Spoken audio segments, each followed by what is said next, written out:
small groups. Yeah, if you have had chance to watch the first time I ran through here, this is about the time that I really started getting slaughtered, because these rooms, they're just packed with creatures. Unbelievable amounts of creatures in here.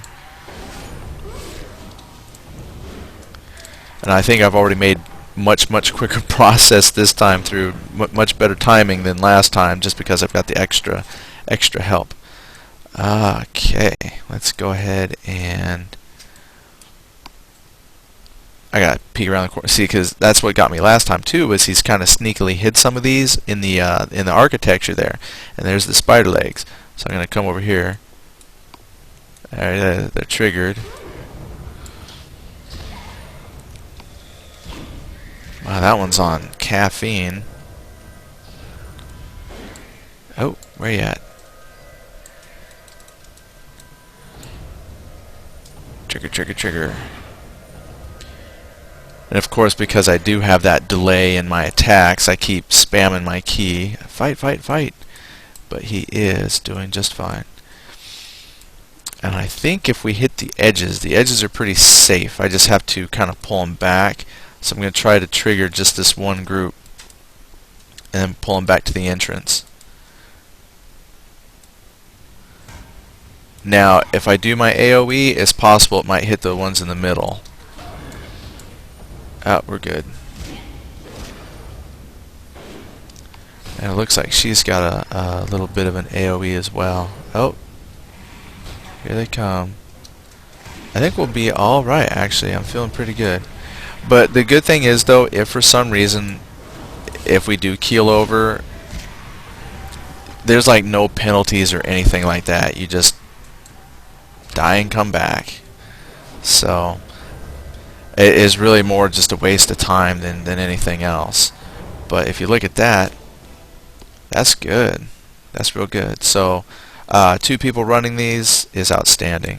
See, he's dead. It just doesn't want to get rid of the corpse. They're persistent, I'll give you that. They're like the face huggers off Aliens. They just persistent.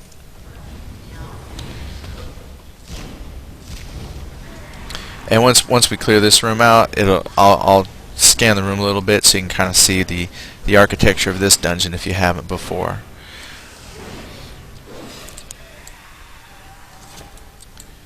Alright, let's take a little peek. Now, the unfortunate thing is I'm just so not familiar with the dungeon layouts to know if he placed the statues or if those statues come with it. I mean, you know, it'd be nice if I could meet up with a dungeon designer, and then kind of pick their brains like I like to do for the housing. Which, by the way, as soon as we get done with this dungeon, we're going to go take a look at a house, and we'll critique somebody's house. Corner Bakery. She's already got one picked out, something called Corner Bakery. So we're going to check out Corner Bakery as soon as we get done running this dungeon, so that'll be pretty cool.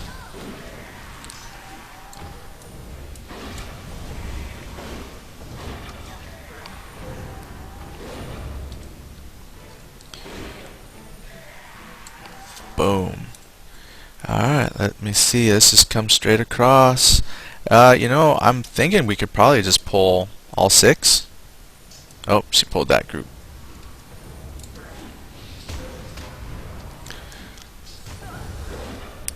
Might as well just let you pull.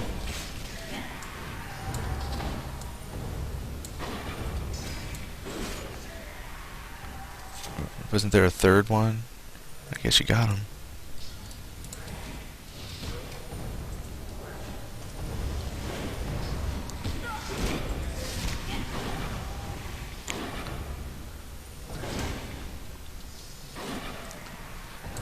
Nice. Having the wizards like putting the game with the easy button.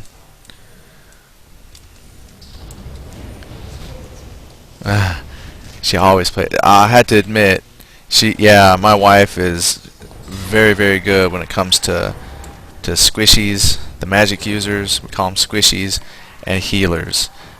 Those are generally the very first characters that she levels up in any game and gets them to max level. Me, I don't do good at magic users at all. I like to just get up here and whack stuff. Yeah, my highest level character ever in this game was a Shadow Knight. I mean, you know, not a quite pure melee class. It's got some magical there, some life drains and whatnot. That is just the grossest thing, watching them tongue things come out of their hand.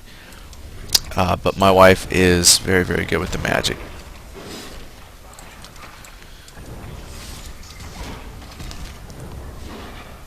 Oh, which is surprising that she picked a ranger for our Warhammer night. Mostly because she liked the look of the class. I guess we want to work our way this way then? We're just going to push on through.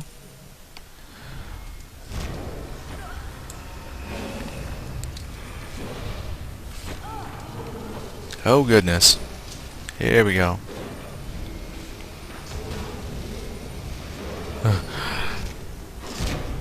Scratch my eye for a second and we's in trouble.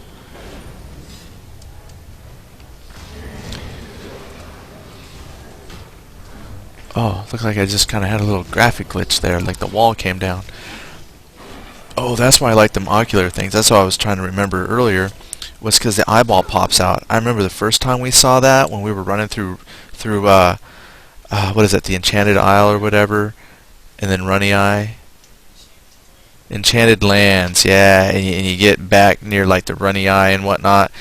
It's Runny Eye is one of the instances where lots of goblins live, and we saw the eyeballs pop out. And actually, you probably can't hear it in here, but when you do it there, yeah, you hear them squish. It makes this really grody, squishy sound. Alright, she stepped away for a second, so I'm going to see if maybe I can pull just 3. Yeah, see, I got to peek around, make sure there's nothing around the corner. And that middle thing's good, so I'm just going to come in here, get their attention. There she comes. Oh, look at her. Man, see, when I was doing this, I was like tiptoeing and sneaking and pulling, you know, being very cautious with what I was doing. Look at her, she just charged right in. I'm so proud of her. I can't do that at all. So I guess that means I can just, I might as well just come over and grab these.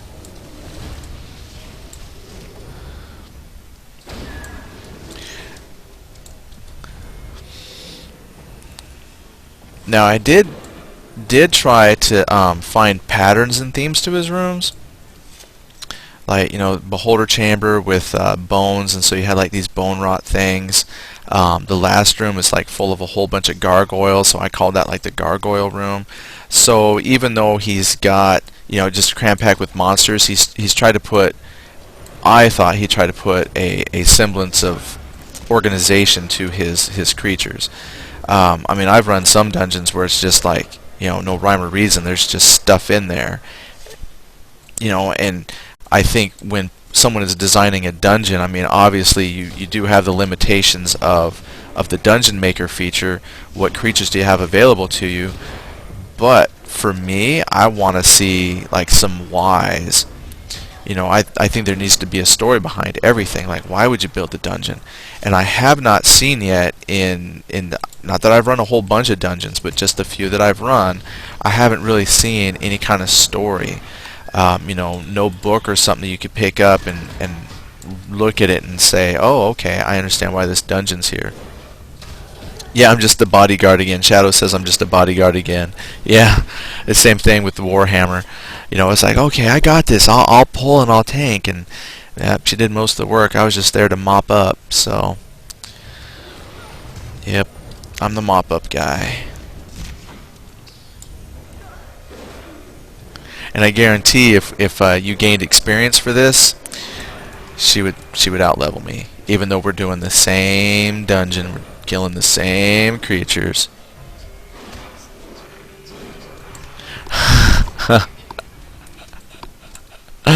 she pointed out, like, these little creatures don't get the experience, but you're out of dungeon person does get the experience, and so she says she's gaining 227 experience, and I'm only gaining 189 experience per kill. Now, could be level differences between our characters. Her characters are usually a little bit higher. Oh, hers is actually a little bit lower because we usually game these together, but since I've done some dungeons runs, I've leveled up. So that's one reason why my experience might be a little bit lower. It's because I'm ahead in levels. Also, the other reason why she's going to get more at some point is she gets the experience from having some level 90 characters. So she's got me beat there.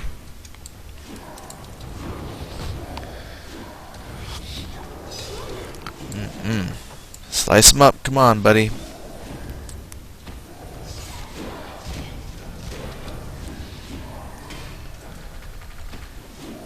Oh.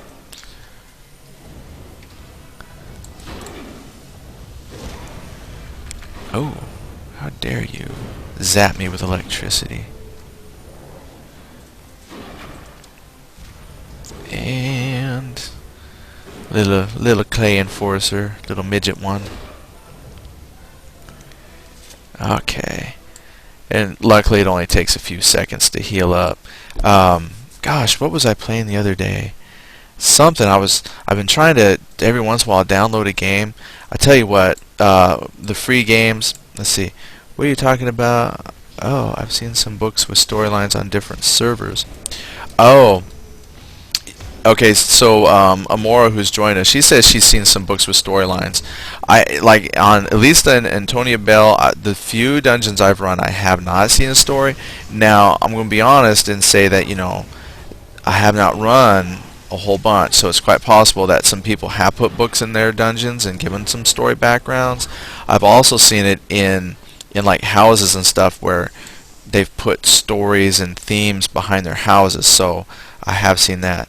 On Crushbone and Freeport, but not yet on Antonia Bale.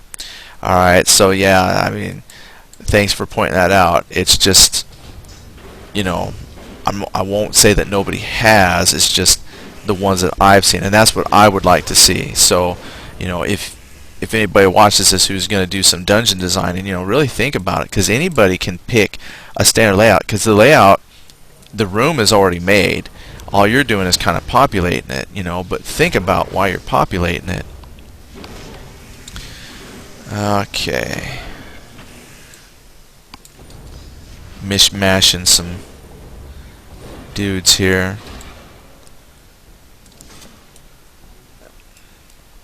And he's got some creatures on display for us to look at.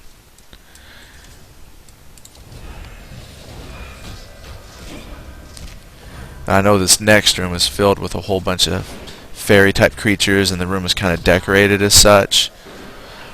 So I mean, like I said, it's like he's got these little themes for the different rooms. I just would have liked to seen something that maybe ties them together a little bit.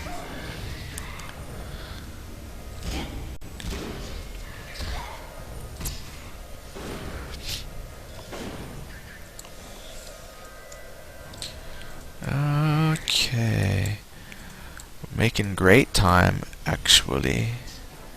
Oh, she found one. I missed one. Oh, it was beating on me? I didn't even notice. I was like, whatever.